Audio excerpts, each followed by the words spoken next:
파리 생제르맹의 리그한 경기가 있었습니다. 달라졌다라는 느낌이 확실하게 들었고 네. 보는 맛이 난다라는 생각도 들었고 메시 여전하다라는 생각이 좀 들었어요. 재밌더라고요. 네, 맞아요. 경기가 재밌었어요. 클레르몬 원정에 가서 5대 0의 대승을 거뒀는데요. 득점에 좀 이 시간을 먼저 좀 다시 돌아보면 전반 부분에 그 측면 쪽에서 찬스 메이킹이 된 거 이게 그 패스가 나온 거를 메시가 살짝 띄워주고 맞아요. 그거를 네이마르가 마무리를 짓습니다.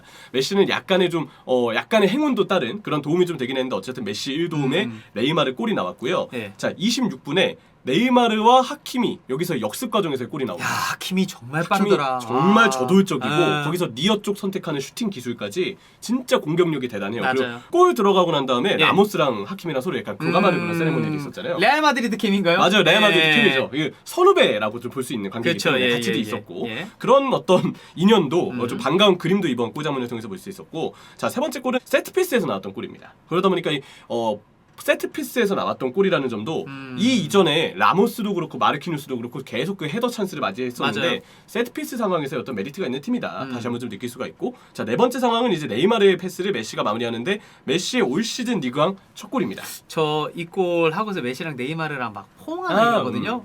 그 옛날에 행복셀로나 있죠. 네네. 그 느낌 많이 나더라고요. 옛날에 네. 그 수아레스까지 가운데 네. 껴가지고 바르셀로나 유니폼 입고 셋이 이렇게 어깨 동무하면서 찍었던 그 전설의 짤 있잖아요. 박스 안쪽에서 툭툭 하다가 네. 내가 넣어도 되는데 메시 있네? 메시 메시 주고. 주고. 메시 막 드리블하다가 네이마르 있네? 네이마르 주고. 그러다 수아레즈가 또 맞아요. 양보해주고 마무리하고 이런 것들까지.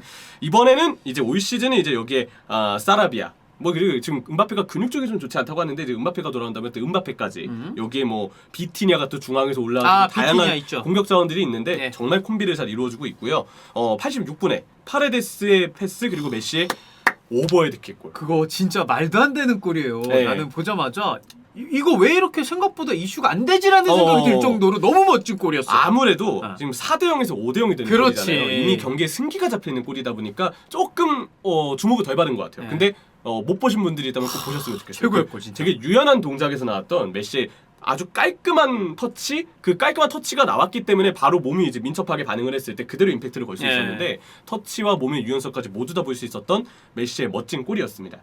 이후에 메시는 사실 해트트릭을 노릴 수 있었는데 그 모리 디아우 골키퍼의 선방에 막혀서 아쉽게도 슈팅 하나가 유슈팅이 되는 장면이 이후에 있거든요. 근데 골이 들어간 거 보면 80분에 골이 나왔죠. 86분에 그 원더골이 나왔죠. 그렇죠. 그리고 이후에 제가 시간은 정확하게 기억이 안 나는데 2분인가 3분 뒤에 바로 득점 찬스가 나왔어요. 이거 추가 시간 없이 90분에 끝났거든요. 그래서 80분부터 90분까지 10분 동안 메시가 말 그대로 폭발력을 보여줬다. 그리고 그 이전의 경기 영향력이 매우 훌륭했다는 점도 알 수 있는 경기였습니다.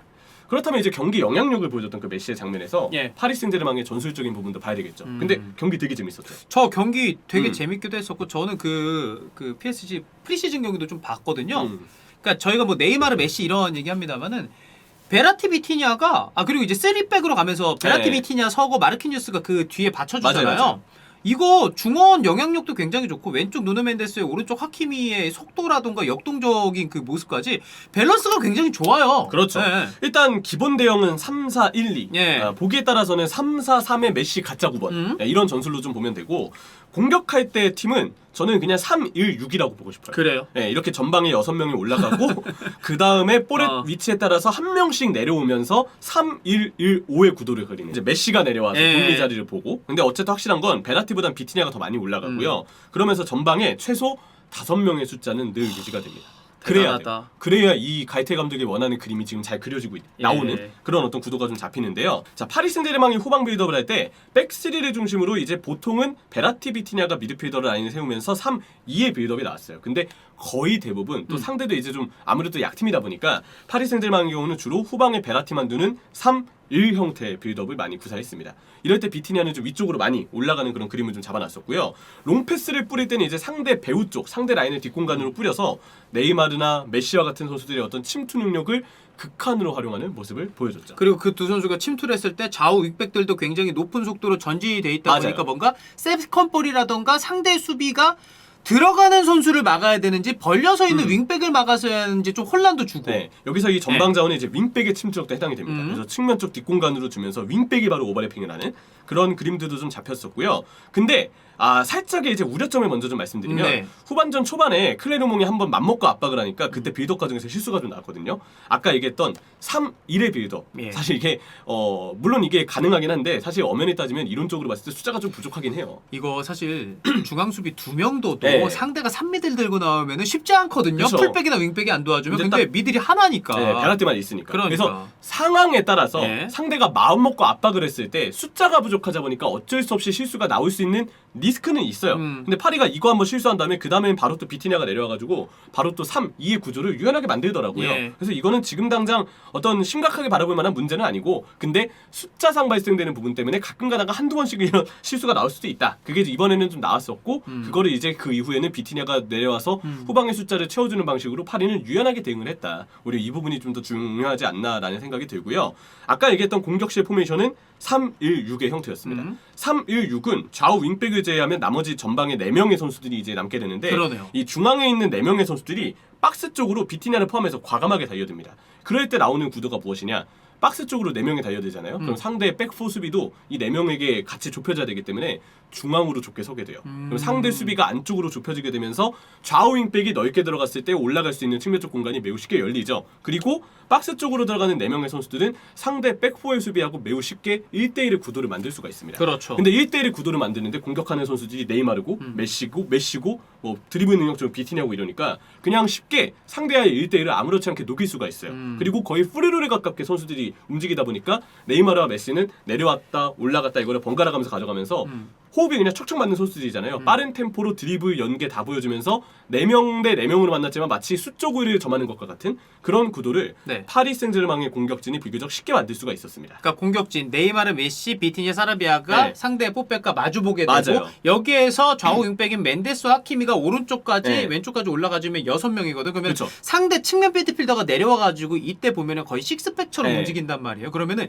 6-2-2처럼 되는데 그쵸. 그러면은 상대 입장에서 어디를 놓치냐면은 하프 스페이스를 놓쳐요. 맞아요. 깊게 올라간 이후에 하프 스페이스를 타격할 수 있는 선수가 얼마나 많아. 그리고 윙이 내려와서 계속 윙백을 보고 있어야 되는데 윙은 어디까지나 기본 위치가 윙이기 때문에 맞아요. 윙백이 올라갈 때 계속 거기를 따라붙기는 힘들어요. 그러다 보니까 필연적으로 클레르몽은 측면 쪽 공간을 많이 내어주는 장면들이 좀 많았었고 자 그리고 이 3-1-6 포메이션의 마무리 형태를 보겠습니다.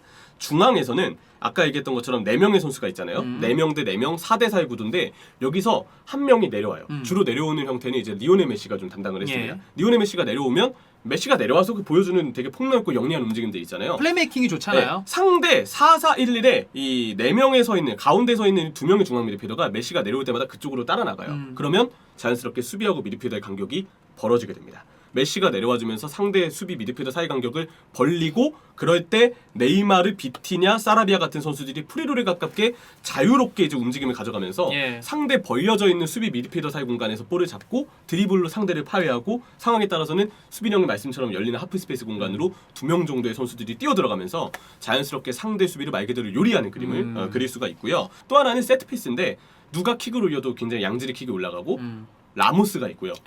마르키뉴스가 있습니다. 그리고 마르키뉴스 위치 선정이 기가 막힙니다. 진짜. 둘 다 그 챔피언스 리그에서 각각의 팀에서 어. 세트피스 득점력을 보여준 장면들이 그렇지. 그동안 되게 많았어요. 네. 레알과 그 파리 생제맹에서. 그리고 이 2명의 존재감이 워낙 크다 보니까 상대가 둘을 막잖아요. 그러면 자연스럽게 파트너 킴펜베에게도 세트피스 공격 때 기회가 찾아옵니다. 그렇겠죠. 네, 킴펜베가 실제로 헤더 슈팅이 한 번 있었는데 사실 킴펜베가 아까 얘기했던 라모스, 마르키뉴스와 비교했을 때 뭐 세트피스 공격력이 그렇게 좋은 편은 아니거든요. 왜냐면 이 2명이 너무 압도적이니까. 근데 이 2명이 미끼 움직임이 되니까 자연스럽게 킴펜베까지도 득점 기회가 찾아왔다라는 부분까지도 좀 알 수가 있고요.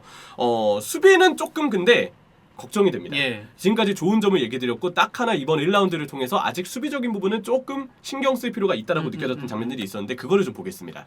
수비할 때 파리 생제르맹은 3-4-3의 기본 구도에서 5-2-3의 형태처럼 내려와요. 네이마르, 메시, 사라비아만 전방에 두고 베라티, 비티냐, 중미, 멘데스, 하키미는 윙백 자리로 그냥 아래로 내려와 버려서 5백의 그 위쪽에 베라티, 비티냐만 남는 5-2-3의 5-4-1이 아니라 5-2-3. 5-2-3의 구도가 돼요. 아무래도 이제 전방에 남아있는 3명은 역습을 대기해야 되기 예. 때문에 압박을 합니다. 전방 압박을 하는데 압박이 풀렸다 싶었을 때는 전방에 남아서 후방에서 수비한 다음에 바로 급볼을 받아서 이제 역습을 치려고 하는 거죠. 실제로 하키미의 골이 그 과정에서 나왔어요. 전방에 3명의 선수들이 남아 있고 그 선수들이 볼을 주고 받다가 바로 하키미가 오버래핑을 하면서 골을 넣었던.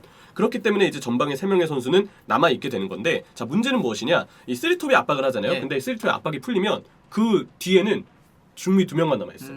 그러니까 이 중미 2명이 커버해야 되는 범위가 너무 많아지는 거죠. 윙백의 앞 공간도 커버를 해야 되고 중앙 공간도 커버를 해야 되고 5백의 라인이 좀 내려가 있으면 수비와 공격 사이의 그 넓은 공간을 2명의 미드필더가 모두 다 커버를 해야 되기 때문에. 그리고 비티냐 선수가 포르투 때도 그랬지만 정말 좋은 선수인데 아직 수비적인 부분은 좀 더 보긴 해야 되거든요. 비티냐, 베라티 모두 사이즈가 작은 편이에요. 네. 비티냐가 이번 경기는 실제로 좀 성급하게 도전했다가 카드를 받는 장면도 있었는데 아직 수비적인 부분이 어떨지는 봐야 된다라는 점에서 이 전술에서 중앙 미드필더가 굉장히 많은 부하를 좀 안게 되고, 그러면서도 비티냐의 수비력이 조금 요구받을 수 있다는 부분은 분명 부담이 될 수 있는 그런 장면이라고 생각을 하고요. 그리고 가이트에는 아까 얘기했던 그 2명의 미드필더만으로 수비 라인의 앞 공간, 박스의 외곽 공간을 막는 거는 쉽지가 않거든요. 그래서 백스리에 좌우 스토퍼에 있는 킴펜베와 라모스가 상황에 따라서는 마치 첼시처럼 전진 수비를 하게끔 전술적인 지시를 내려서 최대한 미드필더의 부하를 좀 줄이려고 하고 있어요. 스토퍼가 근데 올라가다 보니까 쉽게 라인이 깨지는 모습들이 나오는데 이번 경기는 그게 문제가 되지 않았지만 프리시즌 때는 한두 차례 그게 문제가 좀 됐었거든요. 그래요? 그래서 스토퍼가 올라가면서 라인이 깨지는 상황들이 조금 실전에서 더 나온다면 그럴 때는 파리 생제르맹이 조금 위험에 빠질 수 있다. 그런 점은 리스크를 좀 안고 가야 된다는 생각이 들고요. 또 하나는 5-2-3 형태다 보니까 측면 수비를 후방에서 윙백만 봐야 되는 경우들이 생겼어요. 그러다 보니까 추후에 파리 생제르맹이 3-1의 빌드업을 할 때 좀 더 강한 전방 압박이 들어오는 팀을 만났을 때, 그리고 중원 숫자를 많이 둬서 5-2-3의 2명의 중미에게 과부하를 안길 수 있는 중원의 숫자 운용이 되는 팀을 만났을 때, 혹은 아까 얘기했던 5-2-3의 윙백만 측면에 남아있으니까 이쪽의 풀백과 윙어의 연계로 측면 쪽의 수적을 쉽게 만들 수 있는 팀을 만났을 때, 빠르게 측면에 올라오는 팀을 만났을 때 그때는 조금 불안할 수 있다. 근데 지금의 형태만 봤을 땐 그렇다는 것이고, 이제 이런 팀들을 만났을 때 가이테 감독이 전술적으로 어떻게 대응을 하느냐, 또 이 대응이 될 수 있게끔 스쿼드가 얼마나 밸런스적으로 갖춰지느냐, 이런 부분들이 앞으로 파리 생제르맹에 있어서는 볼거리가 되지 않을까, 그런 생각이 좀 들었어요. 그러니까 어떻게 본다면 이제 클레르망과의 경기는 좋은 점들은 좀 볼 수 있는 거고, 사실 우려점을 보기에는 파리 생제르맹은 사실 뭐 챔피언스리그 적어도 조별리그에서 맞아요. 맞벌을 놓을 수 있는 상대, 그러니까 5-2-3으로 파리 생제르맹이 수비를 내려갔을 때 그 전방에 있는 3명이 내려가지 않고 위에서만 싸울 수는 없거든요. 상대가 그렇죠. 압박도 강하게 하면 어쩔 수 없이 5-4-1로 내려올 수밖에 없으니까, 그런 상황까지 가서 뭔가 파리 생제르맹의 약점이 드러나지 않는 한 일단 이 개막전만으로도 모든 거를 다 평가할 수는 없을 거예요. 그럼요. 그냥 이거는 프리시즌과 1라운드를 봤을 때 앞으로 이런 점을 어떻게 대응할지 좀 지켜보자. 그렇죠. 그래서 이걸 이제 지켜보면 그래서 그 실제로 대응을 하는 과정이 나오면 그때 이제 갈테 감독을 칭찬하면 되고, 아마 그때 또 그때가 영상이 진짜고 사실 나가지 않을까, 그렇게 좀 생각이 들고요. 메시의 컨디션은 최상이었습니다. 메시 가짜 9번 움직임으로 상대 수비 미드필더 사이 공간도 만들어주고 그 공간에서 매끄러운 터치와 연계도 가져가고 그 드리블로 상대 수비 3명 제쳐내는 모습도 이번에 보여줬거든요. 맞아요. 옛날 모습처럼 상대 타이밍을 뺏어내는 드리블, 그리고 오버헤드킥을 통한 마무리 능력까지. 정말 리오넬 메시가 가이테 감독을 만나서 이번 시즌은 지난 시즌보다는 사뭇다를 것이다. 네. 그런 어떤 기대를 하게 만드는. 지난 시즌에 또 코로나 여파 때문에 좀 그쵸. 몸이 좀 안 좋았다고 했던 얘기들이 있었는데 올 시즌은 그런 불운함이 없다면 다시 메시가 최정점의 어떤 폼을 보여주지 않을까 굉장히 기대하고 있습니다. 딱 그거였어요. 포체티노는 못 찾았던 메시 사용법을 갈테는 잘 알고 있었다. 맞아요. 그렇게 정리하고 싶어요, 진짜. 가짜 9번 메시. 사실 이 키워드만 해도 메시 팬분들이 되게 좀 설레거든요. 근데 그 폼이 지금 굉장히 잘 살아나고 있습니다.